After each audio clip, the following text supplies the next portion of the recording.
Okay, let's move into who gets the biggest refund. We've established a few things from the previous section. One, that the tax year is set in stone. It's 1 March to 28 or 29 Feb the following year. Two, people start and stop work at different times of the year. And three, your taxes are calculated on an assumed 12 months of work. They're calculated on your annual salary. From the above, we can start to understand who might get the biggest refunds and the reason why. The most common reason for a large refund has to be starting work late in the tax year. This can be for various reasons, but a very common one is if you're young and it's your first time working, then typically you might have started your job in January, just after graduating in December, and therefore you've only worked 1 or 2 months in the tax year. This was the case for myself and a lot of colleagues when we started our articles. Because we started in January, there was only 2 months of income that was taxed as if we were going to earn 12 months salary in that time. And so we got fat refunds that year. And then every year after, we got very miserable ones. Let's say I worked from 1 March 2024 to 30 June 2024. That would mean only 3 months of income was earned, but my employer would have been calculating my taxes, assuming I would work the full 12 months. Very similar to the first scenario, just in reverse. These people are the ones who commonly receive the largest refunds. Now, there are other more specialized reasons that can lead to a refund.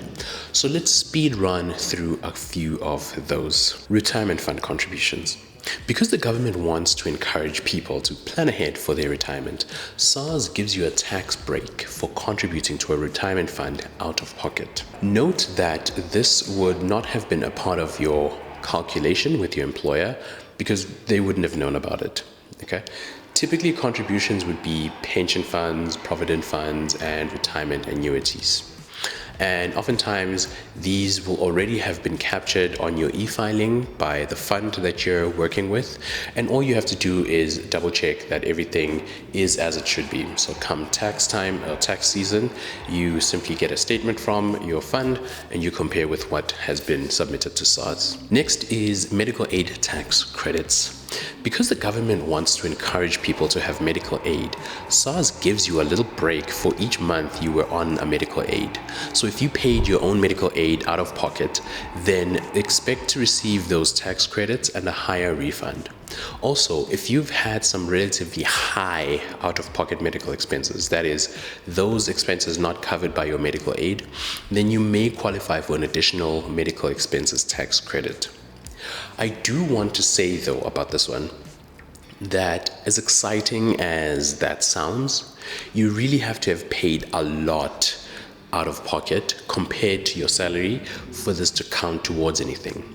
And maybe we'll do a short explainer again for how the medical tax credit works one day. Next up is travel expenses / use of own vehicle. If you received a travel allowance from your employer or used your personal vehicle for work, you can claim your actual travel expenses. Just make sure to keep those receipts and your vehicle logbook up to date. Next up is work-related expenses. If you work for commission, or maybe you're an independent contractor, then you might qualify to deduct your home office expenses, your cell phone and data used for work, your computer's depreciation, some professional fees or some professional subscriptions that allow you to do the work that you do, and even some business travel. Okay? Again, make sure you're keeping all of your documentation and receipts. Next up is donations. If you made donations to a Section 18A public benefit organization and they gave you that certificate, then you could get up to 10% of your taxable income applied as a deduction. Just make sure they are registered and that they provided you with that correct certificate. And there are other reasons, but I think we've covered the majority of what we'd commonly see in the wild. Now, who might find themselves owing SARS? Now that we know who would get the biggest refund, let me also quickly address why you might find yourself owing SARS money. A common cause will be a pay bump partway through the year. The later in the tax year it happens, the higher the chances of you owing SARS. Maybe you got a bonus that was inappropriately accounted for when calculating your taxes.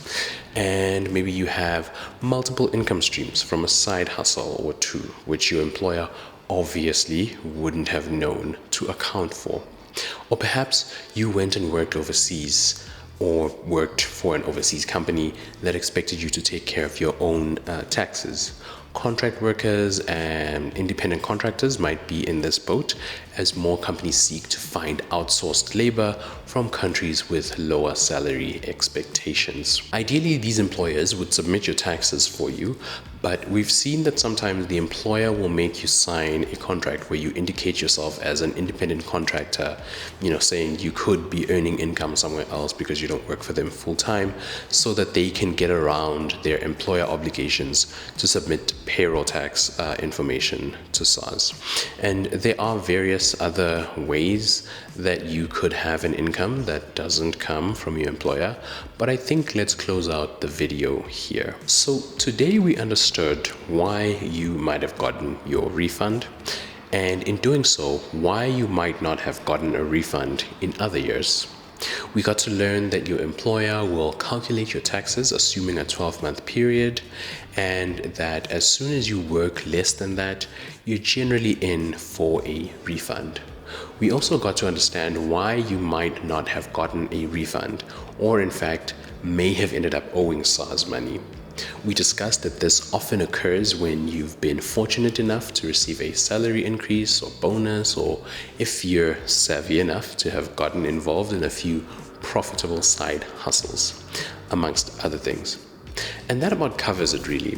If you have any specific questions to what we discussed today, or if you want to know about another topic, put it in the comments below and we'll get to your question as soon as possible. And by the way, I just want to say thanks to the people who have asked all their questions in our other videos. We're working hard to help answer those questions for you in the next few videos. I have been Sponelo Mdambo of Mdambo Chartered Accountants, and I hope you have a very blessed day.